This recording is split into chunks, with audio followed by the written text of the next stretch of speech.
Assalamualaikum warahmatullahi wabarakatuh. Perkenalkan, nama saya Elmia Berliani, NIM 3619027. Mata kuliah MSDM, Prodi Manajemen Dakwah.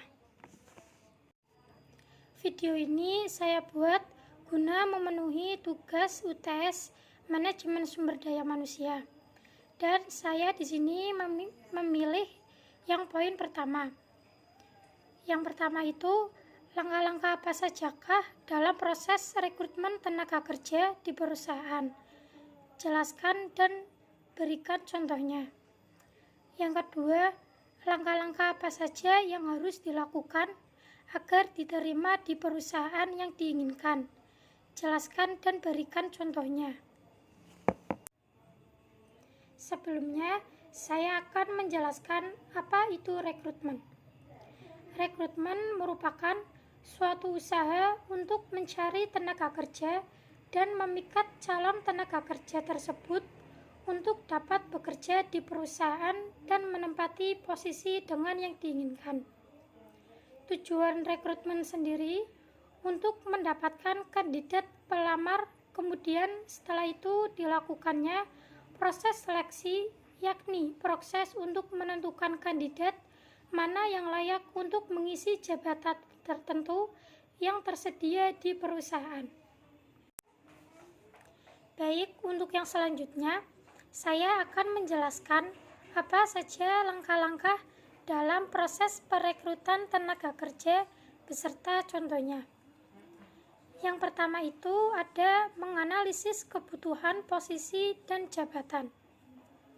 Dalam hal ini, tentunya mengidentifikasi terlebih dahulu terkait adanya kebutuhan karyawan baru. Contohnya, dalam proses perusahaan, beban kerja yang mengikat dikarenakan kekurangannya karyawan pada posisi tertentu, dan itu membutuhkan perekrutan karyawan baru. Untuk poin yang kedua, merencanakan proses perekrutan. Dapat berupa penyusunan perencanaan untuk posisi yang diperlukan, seperti menuliskan deskripsi pekerjaan, kualitas, pengalaman yang diperlukan. Yang ketiga, melakukan wawancara kandidat yang berkualitas. Pada tahap ini, dilakukannya proses wawancara untuk menghasilkan kandidat yang berkualitas. Yang keempat, memeriksa latar belakang kandidat. Memeriksa latar belakang kandidat ini merupakan berupa pendidikan riwayat pekerjaan atau melihat media sosialnya. Baik, untuk yang selanjutnya, untuk yang nomor 2, langkah-langkah apa saja yang diperlukan agar bisa diterima di perusahaan yang diinginkan. Yang pertama, mempelajari perusahaan yang akan dilamar, memastikan bahwa perusahaan tersebut yaitu perusahaan yang ideal dan yang diimpikan dengan sudah mempunyai informasi pada perusahaan tersebut. Jadi kita itu bisa leluasa dalam menceritakan minat dan antusias kita terhadap perusahaan tersebut.